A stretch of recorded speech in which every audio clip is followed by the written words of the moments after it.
Hi అండి, welcome to my channel healthy cooking passion. నేను మీ రమ్య. ఈరోజు నేను టమాటో సాస్ చేయబోతున్నాను. ఇంట్లో మంచిగా హెల్దీగా బెల్లం వేసి చేస్తాను. షుగర్ వేస్తారు కదా, నేను బెల్లంతో చేస్తున్నాను. చాలా టేస్టీగా ఉంటుంది. నేను పండు మిర్చితో కూడా పెట్టాను అంత ముందుకు. మళ్ళీ మరొకసారి అది కూడా పెడతాను చేసి. ఇప్పుడు ఇలా బెల్లంతో కారం వేసి చేస్తున్నాను. ఒక 2 kgs టమాటో తీసుకొని మంచిగా 4 ముక్కలుగా కట్ చేసి కుక్కర్లో కొంచెం వాటర్ వేసి ఒక విజిల్ రానివ్వాలి. ఒక విజిల్ వచ్చాక దాన్ని ఇలా తీసుకొని ఒక మిక్సీ జార్లో వేసుకోవాలి. అల్లం వేసాను నేను. అల్లం వేసి మిక్సీ పట్టుకోవాలి. మీకు వద్దనుకుంటే అల్లం స్కిప్ చేయొచ్చు. మసాలా కొంచెం స్పైసీగా టమాటో సాస్ వేస్తారు మసాలాలు వేసి.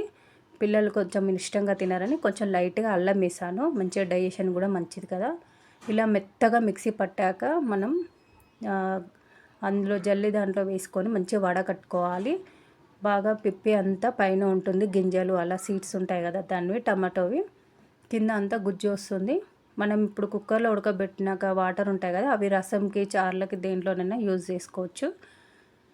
ఇప్పుడు బాగా ఇలా వడకట్టుకున్నాక కింద మంచిగా గుజ్జులాగా వస్తుంది. అలా మిగిలిన టమాటోస్ అన్నీ మిక్సీకి వేసుకొని అలా గుజ్జులాగా తీసుకోవాలి. మనము తీసుకొని ఒక మంచి కడాయిలో వేసుకోవాలి. మొత్తము చూడండి అంతే వచ్చింది, కొద్దిగా వస్తుంది. ఆల్మోస్ట్ మొత్తం మంచి గుజ్జు వస్తుంది. ఇప్పుడు మొత్తం నేను అలా పట్టాక కొంచెం వాటర్ వేసుకుంటూ మిక్సీ పట్టుకోండి. మరీ గట్టి కాకుండా కొద్దిగా వాటర్ వేసాను. ఒక గ్లాస్, ఒక పాలు తాగే గ్లాస్ కంటే కొంచెం హాఫ్ అలా వేసాను. వాటర్ వేసి కొంచెం మిక్సీ పట్టాక ఇలా వేసుకొని చిక్కగా ఉంటుంది కదా, అలా ఇలా ఇలా ఉండే వరకు కొంచెం వాటర్ వేసుకోండి. చూడండి అలా కలుపుతూ ఉండాలి. మంచిగా చాలా సేపు టైం పడుతుంది. ఇప్పుడు నేను 2 kgs తీసుకున్నాను కదా, దాదాపు నాకు 1 hour పట్టింది. పోయి సిమ్లో పెట్టుకొని చేసుకున్నాను. ఇలా కారప్పొడి వేసాను ఒక స్పూన్ కొంచెం వేసాను, ఒక పావు స్పూన్ అలా. మళ్ళీ స్పైసీగా ఉంటే బాగుండదు టేస్ట్ టమాటో సాస్. ఇలా సాల్ట్ కూడా వేసుకున్నాను. సాల్ట్ మనం లాస్ట్కి చూసుకొని మళ్ళీ వేసుకోవచ్చు సరిపోకపోతే. ఇప్పుడు అంత బౌల్ అంతా బెల్లం వేసాను. మంచి ఆర్గానిక్ బెల్లం అండి ఇది. ఆ బౌల్ అంతా బెల్లం వేసాను. స్వీట్నెస్ మీకు స్వీట్ ఎక్కువ కావాలంటే ఇంకొంచెం వేసుకోవచ్చు. నేను వేసినది ఇప్పుడు 2 kgsకి కరెక్ట్గా సరిపోతుంది. మరీ స్వీట్గా ఉండదు, నార్మల్గా ఉండదు, కరెక్ట్గా సరిపోతుంది. వేసి ఒకసారి అంతా కలిపేసుకోవాలి మంచిగా.